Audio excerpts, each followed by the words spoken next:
आज बाप्पा त्यांच्या घरी चाललेले आहेत आणि त्यासाठी आपण नैवेद्य म्हणून मलाई मोदक कसे करायचे ते पाहणार आहोत। तर त्यासाठी अर्धा कप मिल्क पावडर घेतली आहे, साखर घेतलेली आहे।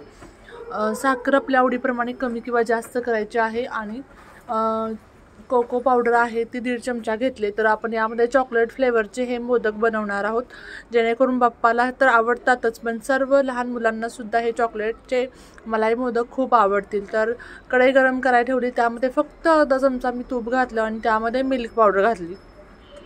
आता आपण ज्या कपाने मिल्क पावडर घेतलेले आहे त्याच कपाने मी दूध घेणार आहे। तर हा जो कप आहे तो पूर्ण भरलेला होता, अर्धा कप मी यामध्ये दूध घातलेला आहे। तर तुम्ही असं दूध न घालता मिल्क पावडर दुधामध्ये मिक्स करून मग घालायचं, कारण मला ते लक्षात आलं नाही त्यामुळे मग नंतर थोडंसं व्याप लागलं। तर आता आपण यामध्ये साखर आणि कोको पावडर सोबत 1 ते 1.5 चमचा मी घरातली फ्रेश मलाई जी असते ती घातलेली आहे। अगदी सोपी रेसिपी आहे। आता हे सर्व मिक्स करत राहायचं आणि छानसा ह्याचा गोळा तयार करून घ्यायचा। इतकीच यामध्ये मेहनत आहे पण टेस्ट मात्र भन्नाट आहे। तर तुम्ही रेग्युलरचे मोदक करून वैतागला असाल तर तुम्ही हे थोडंसं वेगळ्या पद्धतीने बाप्पासाठी प्रसाद म्हणून करू शकता। तर मला कोको पावडर थोडीशी कमी वाटली त्यामुळे मी आणखी यामध्ये 1 चमचाभर कोको पावडर घातलेली आहे। आता यामध्ये आणखी थोडंसं मी तूप घालते, हे नंतर वरून जे तूप घातले मी ते अगदी ऑप्शनल आहे।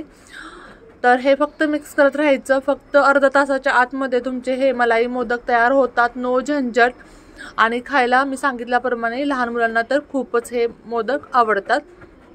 तर एकसारखं मिक्स करत राहायचे जेणेकरून आपलं हे जे सारण आहे ते खाली लागू नये। आता छानसा ह्याचा एकसारखा गोळा तयार झाला, तुम्ही बघू शकता खाली कडेला ते बिलकुल चिटकत नाहीये। तर आपलं हे मिश्रण आता आपलं तयार झालंय, किती दाणेदार असं हे मिश्रण झालेलं आहे।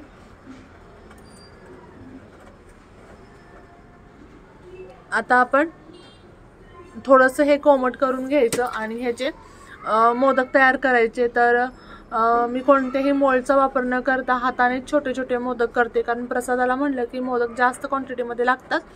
तर आपण हे हाताच्या मदतीने थोडे छोटे छोटे असे करायचे। जर तुम्हाला मोदक करायचे नसतील तर तुम्ही याची छानशी बर्फी करू शकता। गरम गरम आहे तोपर्यंत हे मिश्रण ताटामध्ये पसरवायचं आणि त्याच्या लगेच वड्या पाडून घ्यायच्या, किंवा तुम्ही याचे पेढे सुद्धा करू शकता। पण बाप्पाचं म्हणलं की मोदकाचा नैवेद्य हा आलाच, त्यामुळे मी हे मोदकाचा आकाराला दिलेला आहे सोबत। तर बऱ्याच दिवस झाले माझ्या रेसिपी येत नव्हत्या काही अडचणीमुळे। तर आपण जे विचार करतो ते प्रत्येक वेळेला झालंच पाहिजे असं नाही। तर बऱ्याच जणांनी मला फोन केले, मेसेज केले रेसिपी का येत नाही। तर त्याबद्दल सर्वांचे मनापासून आभार की तुम्ही माझ्या रेसिपीची वाट पाहताय आणि तुम्हाला माझ्या रेसिपी पाहायला आवडतात। तर यानंतर अशा छान छान रेसिपी पुन्हा मी अपलोड करणार आहे यूट्यूबवरती।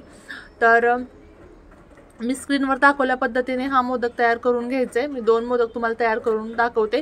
हे मिश्रण आहे ते पूर्ण थंड सुद्धा होऊन द्यायचं नाही, कोमट आहे तोपर्यंत आपण हे जे मोदक तयार करून घ्यायचे आहेत। आणि सर्व बच्चे कंपनी हे मोदक खाऊन नक्की खुश होईल। आणि फक्त अर्धा तासामध्ये हे आपले मलाईदार चॉकलेट मोदक तयार होतात। तर पुन्हा भेटू अशाच नवीन रेसिपी सोबत, तोपर्यंत बाय बाय।